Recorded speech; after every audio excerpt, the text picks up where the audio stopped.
یہ گرمیوں کی ایک تپتی ہوئی دوپہر تھی اور دکان پر بیٹھنا بھی مشکل ہو رہا تھا، اور مجھے بھوک بھی بہت زوروں کی لگی ہوئی تھی، اور میں چاہتا تھا کہ میں فوراً سے کھانا لے آؤں، کیونکہ اگر میں گھر جا کر کھانا کھاتا تو گھر والوں نے تو قیامت ہی کھڑی کر دینی تھی کہ میں دکان بند کر کے گھر کھانا کھانے کے لیے کیوں آیا ہوں، کیونکہ ان کو تو میرے کھانے پینے سے کوئی غرض نہیں تھی، بلکہ ان کو تو بس میرے پیسے لا کر دینے سے غرض تھی۔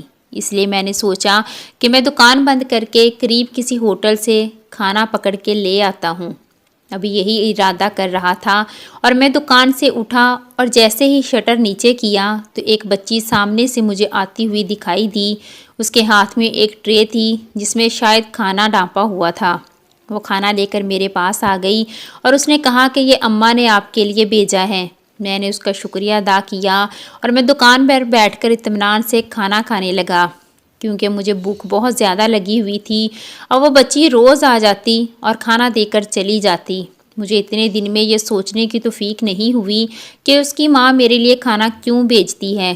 ایک دن میرے دماغ میں یہ خیال آیا کہ اس بچی سے پوچھوں کہ وہ میرے لیے کھانا لے کر کیوں آتی ہے۔ اس لیے جب ایک دن وہ بچی میرے لیے کھانا لے کر آئی تو میں نے اسے پوچھا کہ بیٹا آپ میرے لیے کھانا لے کر کیوں آتی ہیں؟ تو اس نے جو جواب دیا وہ جواب میرے لیے بہت ہی زیادہ حیران کن تھا اور پریشانی کا باعث تھا۔ بچی نے کہا کہ میری امی روز کہتی ہیں کہ اپنے ابا کو کھانا دے آؤ، اس لیے میں کھانا آپ کے پاس لے آتی ہوں۔ یہ بات سن کر تو میرے پاؤں کے نیچے سے زمین نکل گئی، اور میں نے سوچا کہ شاید وہ اپنے باپ کے لیے کھانا لے کر جاتی ہے اور اسی بازار میں اس کی کہیں دکان ہوگی، لیکن وہ غلطی سے کھانا میرے پاس لے آتی ہے۔ اب مجھے بھی شرمندگی محسوس ہونے لگی کہ میں اتنے دن سے کسی اور کا کھانا کھا رہا تھا۔ اس لیے میں نے بچی سے کہا کہ بیٹا آپ کے ابا کی دکان بازار میں کہاں پر ہے؟ جس پر اس بچی نے کہا کہ میرے ابا کی دکان یہاں پر نہیں ہے، بلکہ کھانا آپ کے لیے ہی لے کر آتی ہوں۔ تو مجھے لگا وہ غلطی سے مجھے دے کر جاتی ہے، اس لیے میں نے پوچھا کہ آپ کی والدہ آپ کے باپ کے لیے کھانا بھیجتی ہیں؟ تو اس نے کہا کہ ہاں، وہ کہتی ہے کہ اپنے باپ کو کھانا دے آؤ، اور وہ کھانا آپ کے پاس ہی بھیجتی ہے۔ مجھے یہ سن کر بہت زیادہ حیرانی ہوئی کہ بچی بار بار ایسا کیوں کہہ رہی ہے۔ پھر اگلے دن بھی بچی کھانا لے کر آ گئی تو میں نے کھانا لینے سے انکار کر دیا اور کہا کہ وہ کھانا لے کر واپس چلی جائے، کیونکہ یہ کھانا میرے لیے نہیں ہے۔ اور تو بچی رونے لگی۔ اس نے کہا کہ جب تک آپ کھانا نہیں لیں گے تو میں یہاں سے نہیں جاؤں گی۔ پھر میں نے وہ کھانے کی ٹرے لے کر وہاں پہ رکھ لی، اور جب وہ بچی واپس گئی تو میں نے بھی کھانے کی ٹرے اٹھائی اور اس کے پیچھے چلنے لگا تاکہ اس کا گھر دیکھوں اور اس کو کھانا واپس کر کے آؤں۔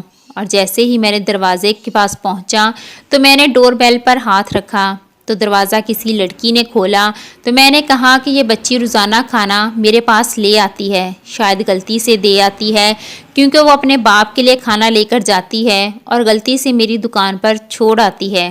جس پر وہ لڑکی اسے کہتی ہے کہ اس کا باپ اس دنیا میں نہیں ہے، بلکہ وہ فوت ہو گیا ہے، اور اس لیے اس کے صالح ثواب کے لیے کسی کو کھانا دے کر آتی ہے تو وہ آپ کو دے آتی ہے۔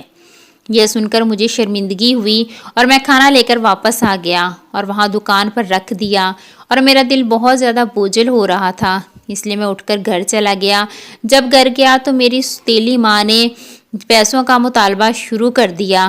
میں نے پیسے لا کر اس کو دیے اور پھر اپنے کمرے میں بند ہو گیا، کیونکہ میرے لیے کھانا تو تھا نہیں، کیونکہ میری سوتیلی ماں جو کچھ بھی پکاتی تھی وہ خود کھاتی تھی یا میرے باپ کو کھلاتی تھی۔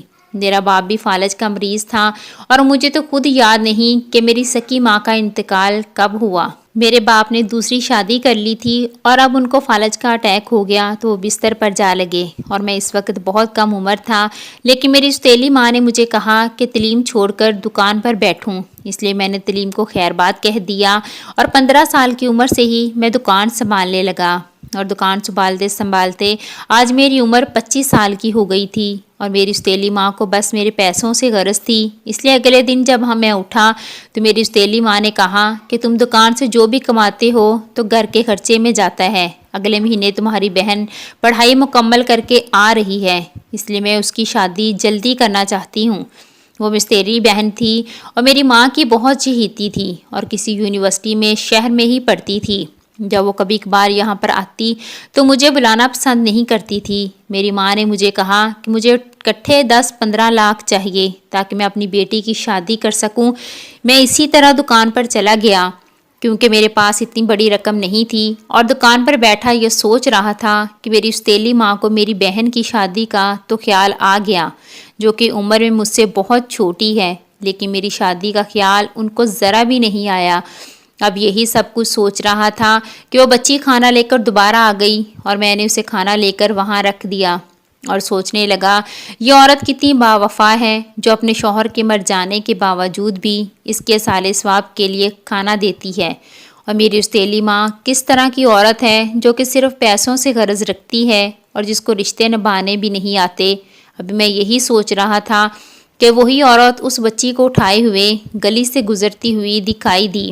میں نے جلدی سے دکان سے نکل کر پوچھا کہ کیا بات ہے، تو جس پر اس نے بتایا کہ بچی کو بہت تیز بخار ہو گیا ہے اور وہ یہ بے ہوش ہو گئی ہے، میں اسے لے کر ہسپتال جا رہی ہوں۔ یہ بات سن کر میں بھی کلینک پر چلا گیا اور بچی کے لیے دوائی لے کر دی۔ بچی گھر لے کر آ گئی۔ میرا بھی دکان پر جانے کو دل نہیں کر رہا تھا، اس لیے میں گھر واپس آ گیا۔ گھر آ کر دیکھا تو میرے باپ کی طبیعت بہت زیادہ خراب تھی۔ میں اسے ہاسپٹل لے کر گیا، جس پر ڈاکٹر نے مجھے بتایا کہ میرا باپ چند ہی لمحوں کا مہمان ہے کیونکہ اسے فالج کا دوبارہ اٹیک ہو گیا تھا۔ اور میری استیلی ماں نے مجھے کہا کہ میں دکان پر بھی گئی تھی تمہارے باپ کی طبیعت کا بتانے، لیکن تمہاری دکان بھی بند تھی، اور جب میرے باپ کا انتقال ہو گیا تو میں کئی روز تک دکان پر نہیں گیا۔ میری استیلی ماں نے پھر یہ فیصلہ کیا کہ دکان کو بیچ دیا جائے تاکہ وہ اپنی بیٹی کی شادی کر دے، کیونکہ میرے پاس تو اتنی بڑی رقم تھی نہیں، اس لیے انہوں نے دکان کو بیچ دیا اور پھر اپنی بیٹی کے ساتھ اسی شہر میں منتقل ہو گئی۔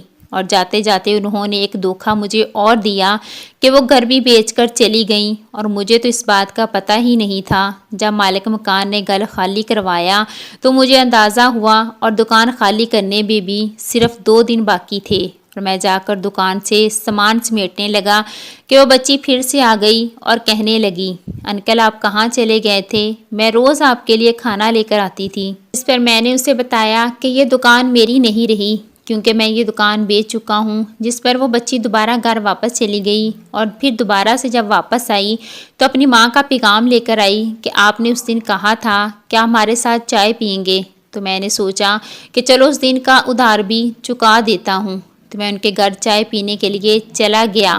اپنے گھر میں دیکھتے ہی بچی بہت زیادہ خوش ہو گئی اور مجھ سے باتیں کرنے لگی، اور اس کی ماں کچن میں چائے بنانے کے لیے چلی گئی۔ جب وہ چائے بنا کر واپس آئی تو تب میں اس کو بتا دیا کہ میری یہ دکان فروخت ہو چکی ہے، اور اپنی استیلی ماں کے بارے میں بھی سب کچھ بتا دیا، جس پر پھر میرے دل میں خیال آیا کہ میں اس سے پوچھوں کہ وہ یہاں اپنی بچی کے ساتھ اکیلی کیوں رہتی ہے۔ تو میں نے یہ سوال اس سے پوچھ لیا کہ اگر آپ کے پاس وقت ہے تو سن لیجئے۔ میں بھی حامی بھری اور کہا کہ آپ بتائیں یہاں کیوں اکیلی رہتی ہیں۔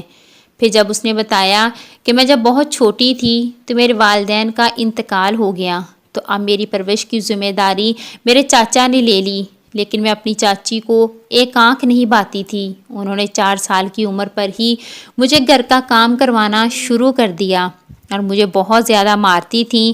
جب میرے ماموں کو یہ بات پتہ چلی تو ان کو مجھ پر ترس آ گیا اور وہ مجھے اپنے گھر لے گئے، لیکن تھوڑے دن بعد میری ممانی کا رویہ بھی میری چاچی جیسا رہنے لگا، اور انہوں نے بھی مجھے مار مار کر گھر کا کام کروانا شروع کر دیا۔ 10 سال کی عمر تک میں گھر کا سارا کام سیکھ چکی تھی۔ پھر ایک دن ایسا ہوا کہ میرے ماموں کا بیٹا، اس کا رشتہ طے کر دیا گیا، اور جہاں اس کا رشتہ ہوا تھا اس کے سسرال والوں نے بدلے میں اپنے بیٹے کے لیے میرا ہاتھ مانگ لیا۔ اس طرح وٹے سٹے پر یہ رشتہ طے ہو گیا۔ میری بھابھی بہت زیادہ نرم دل تھی، اس کی مجھے بہت زیادہ بننے لگی، اور دوسری طرف میرا منگیتر بھی مجھے پسند کرنے لگا، اور ہم دونوں ہی ایک دوسرے کو پسند کرتے تھے، اور وہ کبھی کبھار گھر بھی آ جاتا۔ اس طرح میرے سسرال والے تھوڑا بہت مجھ سے پیار کرتے تھے اور میری ممانی کی طرح رویہ نہیں رکھتے تھے۔ میری بھابھی بھی مجھ سے بہت زیادہ پیار کرتی تھی، اس لیے میرا خیال بھی رکھنے لگی، اور اس گھر میں مجھے اب تھوڑی سی آسودگی حاصل ہونے لگی۔ ایک دن جب پتہ چلا کہ میری بھابھی ماں بننے والی ہے تو یہ خوشخبری سن کر تو بہت زیادہ خوشی منائی گئی۔ ایک رات بھابھی کو جب ہاسپٹل لے کر گئے تو پھر راستے میں جاتے ہوئے ان کی کار کا ایکسیڈنٹ ہو گیا، جس پر اب بھابھی اس دنیا میں نہیں رہی اور بھائی بھی معذور ہو گیا، جس پر اس کے بچے کی ذمہ داری بھی مجھ پر آ گئی، کیونکہ ماموں کا بیٹا تو اب لاچار ہو گیا تھا۔ اور میری ممانی نے سوچا کہ کیوں نہ میرے رشتے سے میرے سسرال والوں کو انکار کر دوں اور اپنے معذور بیٹے کے ساتھ میری شادی کر دی جائے۔ اس لیے انہوں نے میرے سسرال والوں کو میرے رشتے سے انکار کر دیا اور کہا کہ ہم نے یہاں رشتہ نہیں کرنا، اور اپنے معذور بیٹے کے ساتھ میرا نکاح کرنے کی تیاری کرنے لگی۔ ممانی کو ماموں کو جب یہ بات پتہ چلی تو انہوں نے مجھ سے پوچھا کہ کیا تم اپنے منگیتر سے شادی کرنا چاہتی ہو؟ تو جس پر میں نے حامی بھری تو انہوں نے ایک دن میرے منگیتر کو وہاں بلایا اور ہم دونوں کا نکاح کر کے وہاں سے رخصت کر دیا۔ جب میں اپنے سسرال گئی تو پھر وہ عزت نہ ملی۔ میرے شوہر کی ماں کو بس یہی تھا کہ میری بیٹے کی شادی بہت زیادہ ارمان تھے اور کس طرح انہوں نے چوری چھپی نکاح کروا دیا تھا۔ میرے شوہر فوجی تھے اور ایک دن اپنی ڈیوٹی انجام دیتے ہوئے وہ بھی اس دنیا سے چلے گئے۔ میری ساس کو اس بات کا بہت صدمہ تھا، انہوں نے مجھے باتیں سنانی شروع کر دیں۔ اس وجہ سے میرا بیٹا بھی اسی دنیا سے چلا گیا ہے، اور میرے شوہر کے جانے کے بعد مجھے پتہ چلا کہ میں حاملہ ہوں۔ جیسے تیسے میرے سسرال والوں نے مجھے 9 مہینے تک برداشت کیا، اور جب میں نے بیٹی کو جنم دیا میں واپس اپنی بیٹی کو لے کر اپنے ماموں کے گھر آ گئی۔ جب آ کر دیکھا تو میرے ماموں کا انتقال ہو چکا تھا اور میری ممانی اپنی معذور بیٹے کی شادی کسی بیوہ سے کر دی تھی، جس نے اس کے بیٹے پر اور اپنے شوہر پر ظلم کی انتہا کر رکھی تھی۔ پھر میں تو خود مجبور تھی، میں ان کی کیا مدد کرتی؟